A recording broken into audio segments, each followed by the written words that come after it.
नमस्कार साथियों, आप सभी का मेरे YouTube चैनल में फिर से स्वागत है। तो आज की क्लास में हम डिस्कस करेंगे छत्तीसगढ़ का इतिहास, जो कि आपके मंडे उपनिरीक्षक, परिवहन आरक्षक और एसआई भर्ती जैसे परीक्षाओं के लिए काफ़ी महत्वपूर्ण प्रश्न रहेंगे।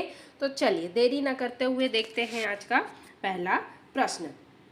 आज का पहला प्रश्न है, छत्तीसगढ़ के निम्न स्थान जो हैं आपके 9 पाषाणकाली हैं। तो कौन कौन से स्थल हैं जो आपके 9 पाषाणकाली स्थल हैं भाई? अर्जुनी, बालोद का अर्जुनी, राजनांदगांव का बोनटीला या रायगढ़ का टेरम।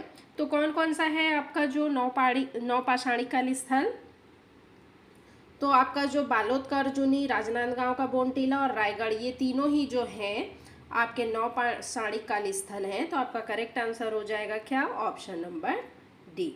ठीक है, चलिए नेक्स्ट क्वेश्चन देखते हैं। नेक्स्ट क्वेश्चन है, निम्नलिखित कथनों को पढ़कर विचार कीजिए। आपका पहला कथन है, शक्ति के कुंजी ऋषभ देव की मूर्ति प्राप्त हुई। ठीक है। दूसरा है, दुर्ग के नागपुरा में 24वें तीर्थंकर पार्श्वनाथ की 15 मूर्तियां प्राप्त हुई। तीसरा है, रायपुर के आरंग से 23वें तीर्थंकर महावीर जैन की मूर्ति प्राप्त हुई। तो बताइए कौन सा कथन सही है? तो आपके शक्ति के गुंजी से ऋषभ देव की मूर्ति प्राप्त हुई। तो आपका केवल एक ही कथन सत्य है। ठीक है, तो आपका करेक्ट आंसर हो जाएगा ऑप्शन नंबर ए। चलिए नेक्स्ट क्वेश्चन है, निम्नलिखित कथनों को पढ़कर विचार कीजिए। पहला कथन है, छत्तीसगढ़ में बौद्ध धर्म की स्थापना 7वीं शताब्दी में हुई थी। दूसरा है, चीनी यात्री हेन सॉन्ग ने 7वीं शताब्दी में छत्तीसगढ़ की यात्रा की थी। कौन सा कथन सत्य है भाई? तो आपका जो दूसरा कथन है, चीनी यात्री हेन सॉन्ग ने 7वीं शताब्दी में छत्तीसगढ़ की यात्रा की थी। तो आपका दूसरा कथन जो है ऑप्शन नंबर बी, केवल 2 ही सत्य है। तो करेक्ट आंसर हो जाएगा आपका ऑप्शन नंबर बी। चलिए नेक्स्ट क्वेश्चन, राजश्री तुल्य वंश के शासकों को काल क्रम के अनुसार आपको व्यवस्थित करना है। ठीक है, राजश्री तुल्य वंश को भी विभीषण है, दायित्वर्मा है, भीमसेन है और सूरावंश है। तो आपको जो है उनके काल अनुक्रम के अनुसार व्यवस्थित करना है। तो सबसे पहले कौन आएंगे? तो आपके आएंगे सूरा। ठीक है, कहाँ पे है? ऑप्शन नंबर 4, ए में, बी में और 3 में। फिर उसके बाद आएंगे आपके कौन? दायित्वर्मा। तो आपका जो दायित्वर्मा है ऑप्शन नंबर यहाँ पे दिख रहा है, और बी में और डी में।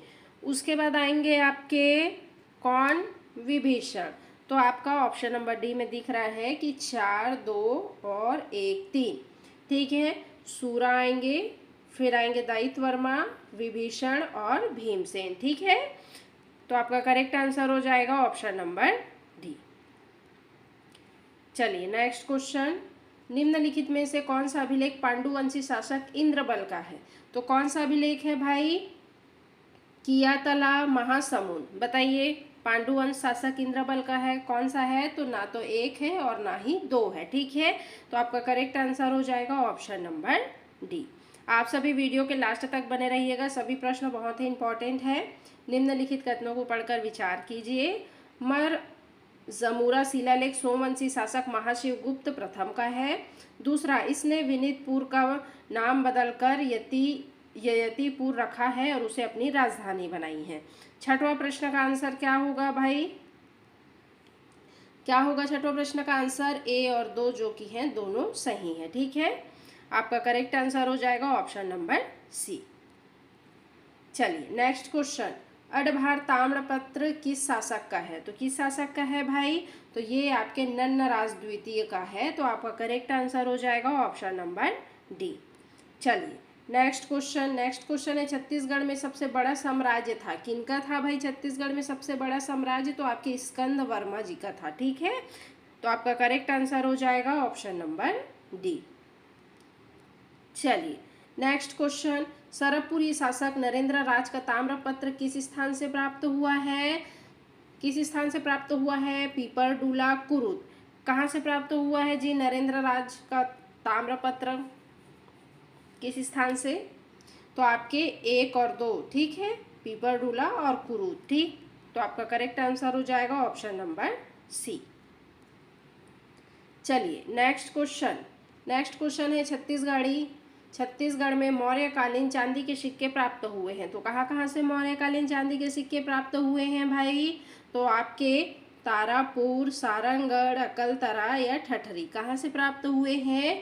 तो आपके 1, 2 और 3, ठीक है। मौर्यकालीन चांदी के सिक्के जो हैं आपके 1, 2 और 3 तारापुर, सारंगगढ़ और अकलतरा से प्राप्त हुए हैं, ठीक है। तो आपका करेक्ट आंसर हो जाएगा ऑप्शन नंबर बी।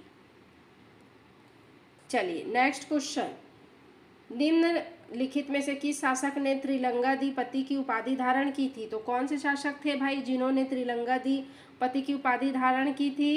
कौन से शासक थे? आपके तिवरदेव थे और रत्नदेव द्वितीय थे। तो आपका करेक्ट आंसर हो जाएगा ऑप्शन नंबर सी, 1 और 2 दोनों ही, ठीक है। चलिए नेक्स्ट क्वेश्चन, निम्नलिखित में से किस विद्वान ने छत्तीसगढ़ को अधिष्ठी कहा है? तो कौन से विद्वान ने कहा है? तो आपके टालोमी ने कहा है, ठीक है। तो आपका करेक्ट आंसर हो जाएगा ऑप्शन नंबर बी। चलिए नेक्स्ट क्वेश्चन, निम्नलिखित में से किस कलचुरी शासक ने कोसल जनपद के पाली क्षेत्र को जीता था भाई? तो कौन से कलचुरी शासक थे आपके? तो आपके शंकरगढ़ द्वितीय थे, ठीक है, जिन्होंने पाली के क्षेत्र को जीता था। तो आपके करेक्ट आंसर हो जाएंगे ऑप्शन नंबर ए। चलिए नेक्स्ट क्वेश्चन, निम्नलिखित कथनों को ध्यानपूर्वक पढ़कर विचार करना है। रतनपुर कलचुरी वंश का संबंध महिष्मती नगर से था। आपका दूसरा ऑप्शन है महिष्मती नगर की स्थापना महिष्मान राजा ने की थी। बताइए कौन सा कथन सत्य है? तो आपका दोनों ही, 1 और 2 जो कि है दोनों ही कथन आपका सत्य है। तो आपका करेक्ट आंसर हो जाएगा ऑप्शन नंबर सी। चलिए नेक्स्ट क्वेश्चन, छत्तीसगढ़ में कलचुरी वंश का शासनकाल कब से कब तक रहा? तो 1000 से 1741 तक, ठीक है। कलचुरी वंश का जो शासनकाल है 1000 से 1741 तक रहा। तो आपका करेक्ट आंसर हो जाएगा ऑप्शन नंबर ए।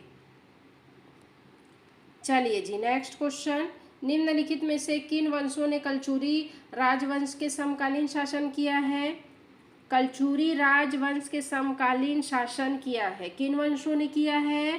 तो आपके फड़ी नागवंश और छिंदक नागवंश ने जो है कलचुरी राजवंश के समकालीन शासन किया है। तो आपका करेक्ट आंसर हो जाएगा ऑप्शन नंबर बी, 1 और 3, ठीक है। चलिए नेक्स्ट क्वेश्चन, त्रिपुरी शाखा के किस राजा ने तुम्मन क्षेत्र में आकर अपने शासन प्रशासन को क्या किया? संचालित किया। कौन से क्षेत्र से आकर भाई? त्रिपुरी शाखा के कौन से राजा थे? तो आपके कलिंगराज थे, ठीक है। तुम्मन क्षेत्र त्रिपुरी शाखा के जो राजा थे कौन? कलिंगराज, ठीक है। इन्होंने तुम्मन क्षेत्र में आकर अपने शासन प्रशासन को क्या किया? संचालित किया। तो आपका करेक्ट आंसर हो जाएगा ऑप्शन नंबर सी। चलिए नेक्स्ट, निम्नलिखित में से किस कलचुरी शासक ने रतनपुर में महामंत्री या महापौर पद का सृजन किया था? तो किस कलचुरी शासक ने किया था भाई रतनपुर के? कौन से थे वो कलचुरी शासक? तो आपके पृथ्वीदेव प्रथम थे। तो आपका करेक्ट आंसर हो जाएगा ऑप्शन नंबर बी। चलिए नेक्स्ट क्वेश्चन है रायपुर और खल्लारी शिलालेख में रायपुर लहुरी शाखा के किस शासक को रायपुर शहर का राजा बताया गया है? तो किस शासक को बताया गया है भाई रायपुर शहर का राजा? बताइए किसको बताया गया है? तो आपके ब्रह्मदेव जी को बताया गया है, ठीक है। तो करेक्ट आंसर हो जाएगा आपका ऑप्शन नंबर ए। चलिए नेक्स्ट क्वेश्चन है, कलचुरी प्रशासन व्यवस्था के अंतर्गत एक जनपद में कितने गांवों का समूह होता था? तो एक जनपद में लगभग कितने गांवों का समूह होता था भाई कलचुरी प्रशासन व्यवस्था में? तो आपके लगभग 1 लाख गांवों का समूह होता था, ठीक है, कलचुरी प्रशासन व्यवस्था में। तो आपका करेक्ट आंसर हो जाएगा ऑप्शन नंबर ए। चलिए नेक्स्ट, फड़ी गंग वंश से संबंधित कौन सा कथन सम्मिलित नहीं है आपको बताना है, ठीक है। तो कौन सा? फड़ी नागवंश, ठीक। तो कौन सा कथन सत्य नहीं है आपको बताना है, इसको सुधार लीजिएगा। कौन सा कथन सत्य नहीं है? अहिरराज प्रथम शासक, गोपाल देव भोरमदेव मंदिर का निर्माण, रामचंद्र मड़वा महल का निर्माण या मोनिंग देव छेर का महल? बताइए कौन सा कथन सत्य है? नहीं है। तो आपका जो बी गोपाल देव भोरम देव मंदिर का निर्माण जो है, यह कथन आपका जो है सत्य सम्मिलित नहीं है। तो आपका करेक्ट आंसर हो जाएगा option number B. Next question, निम्नलिखित कथनों को ध्यानपूर्वक पढ़कर विचार कीजिए। सिंहराज कांकेर के सोमवंश का संस्थापक था। आपका दूसरा ऑप्शन है सोमवंश की तीसरी शाखा छत्तीसगढ़ में शासन किया। बताइए कौन सा कथन जो है आपका सत्य है? कौन सा कथन है भाई? तो आपका दोनों ही कथन जो है, एक और दो, दोनों ही सत्य हैं। ठीक है, सिंहराज कांकेर के सोमवंश का संस्थापक था और सोमवंश की तीसरी शाखा ने क्या किया? छत्तीसगढ़ पर शासन किया। तो आपका करेक्ट आंसर हो जाएगा ऑप्शन नंबर सी। चलिए नेक्स्ट क्वेश्चन, छत्तीसगढ़ के छिंदक नागवंशीय राजा किस धर्म के अनुयायी थे भाई? किस धर्म के अनुयायी थे? तो आपके शैव धर्म के अनुयायी थे। ठीक है, तो आपका करेक्ट आंसर हो जाएगा ऑप्शन नंबर ए। चलिए नेक्स्ट क्वेश्चन, किस छिंदक नागवंशी राजा ने चक्रवर्ती की उपाधि धारण की थी? तो किन्होंने की थी भाई? तो सोमेश्वर देव प्रथम ने की थी। ठीक है, चक्रवर्ती की उपाधि धारण। तो आपका करेक्ट आंसर हो जाएगा ऑप्शन नंबर बी।